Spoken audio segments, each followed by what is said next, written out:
Prinášam ti poslednú sériu o tom, ako si pokaziť svoju fotografickú kariéru, respektíve aspoň zatiaľ.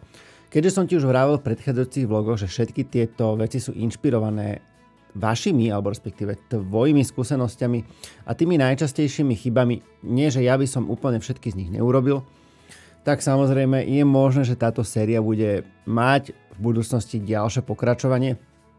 Takže pokiaľ si nevidel tie prvé dve, tak určite si to pozri v histórii a na tom mieste by som možno dal aj sem subscribe, aby si vedel, kedy budem pokračovať v možnostiach, ako si pokaziť svoju fotografickú kariéru. Určite teda vieš, že tieto vlogy vznikajú ako podnety od vás, keďže v rámci našeho marketingového masterclassu na Lens Brothers máš aj online konzultáciu. Čiže predtým, ako sa spustíš do nastavenia nejakých reklám alebo tvorby web stránok, tak si môžeš skonzultovať to, či si sa vybral správnym smerom, či tvoja cieľovka je správne zacielená a tak ďalej, ale o tom už samozrejme vieš, pokiaľ nie, vieš sa o tom dočítať u nás na portáli lensbrothers.sk. Ale poďme sa pozrieť na toto je tuším už 5. bod, ako si pokaziť bez najmenších problémov svoju fotografickú kariéru. Veľa z náš freelancerov si myslí, že veľké zákazky, respektíve veľké projekty automaticky prinášajú obrovskú slávu, väčšie peniaze a neviem čo všetko. Pravda je však trošku iná. To, že budeš mať najväčších klientov na svete, veľakrát ti povedia, že ty robíš za to, že pre nás môžeš robiť, že si nás môžeš dať do portfólia a my veľakrát obetujeme tých malých alebo tých menších klientov, ktorí naozaj aj platia na čas. To, že budeš robiť veľkú komerčnú kampaň nejakej politickej strane alebo nejakej veľkej firme, automaticky neznamená, že odteraz budeš robiť už iba to. Väčšina z nás, fotografov, a väčšinou nás živia práve tí menší klienti, ktorí nám tú robotu dávajú pravidelnejšie, dávajú nám ju v priebehu celého roka a nie je to nárazové ako pri veľkých firmách, ktoré ti dávajú raz obrovskú robotu, na ktorú sa mesiac pripravuješ, mesiac ju postprodukuješ, vo výsledku ty z toho, keď to rozrátaš na jednotlivé dni, nemáš ani toľko, ako by ti dali tí tzv. Malí klienti.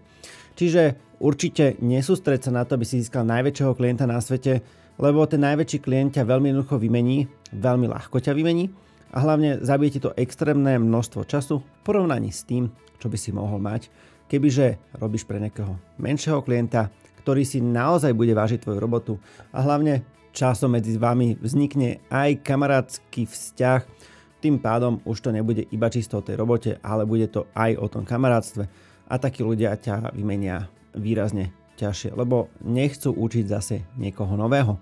Pri tých veľkých firmách dostaneš design manuál a či ho dostaneš ty, alebo dostane Fero, alebo dostane Jožko, musia si ho rovnako naštudovať a tým pádom ten výsledok bude veľmi podobný. Pri tých veľkých klientoch si často, teda skoro vždy, naozaj dosť zviazaný tým design manuálom a tá možnosť na tú kreativitu alebo na skúšanie niečoho nového je tam výrazne menšia. Čiže v zásade, keď to tak poviem, s tými malými klientami dokážeš rásť oveľa rýchlejšie, oveľa kreatívnejšie a vo výsledku možno aj kvalitnejšie. Zlepši svoje fotografické a video schopnosti z Lens Brothers. Objav naše komplexné masterclassy, ktoré ti umožňa učiť sa vo vlastnom tempe. Stiahni si videá plné odborných rád a techník, ktoré ti pomôžu rásť a zdokonalovať sa. Stačí navštíviť našu stránku, vybrať si kurz a začať.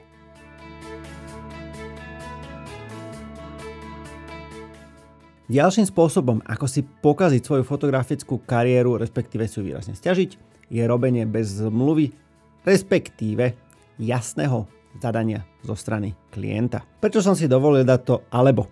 Ja sa priznám, za celú moju fotografickú kariéru, ktorá trvá nejakých 17 či 18 rokov, je to už pomerne dosť dlho, som mal naozaj asi 2 alebo 3 podpísané objednávky zo strany klientov. Ale vždy som mal v písomnej forme zadanie od klienta. Jedno, či to bolo vo forme maila, či to bolo vo WhatsAppe, či to bolo na Facebooku, na Messengeri, v LinkedIne. Vôbec nie podstatné, vždycky sme mali jasné zadanie, čo oni odo mňa očakávajú, kde sú deadliny, kedy sú termíny a tak ďalej. Celou touto papierovacou prípravou sa dokážeš vyhnúť strašne veľkému množstvu problémov.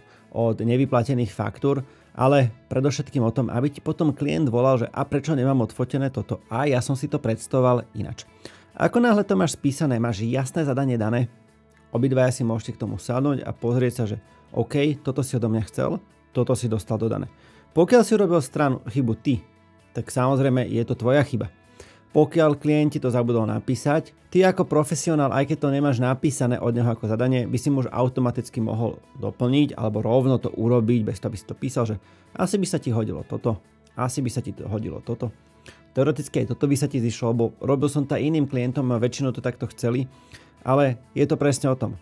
Pokiaľ ti klient jasne napíše, robíme video na šírku, ktoré sa bude komunikovať tu a tu a tu, natáčame do takejto dĺžky, takýto zvuk bude, a neviem čo všetko, ty sa na to pripravíš a natočíš 3 dní footage, ktorý máš na šírku a on ti potom povie, ale ja by som z toho chcel reelsko, tak už tým asi veľa toho neurobíš.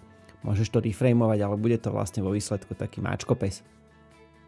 Pokiaľ ti to však dopredu dá vedieť a vy si jasne vyšpecifikujete podmienky, ktoré chcete, tak ty vieš, že potrebuješ natáčať aj na šírku, potrebuješ natáčať aj na výšku, respektíve pri natáčaní na šírku škomponuješ tak, aby si rovno videl, že sa to dá ľahko vyrezať aj na výšku. Samozrejme, toto je ten extrémny prípad, ale veľmi to rezonuje v poslednej dobe na sociálnych sieťach.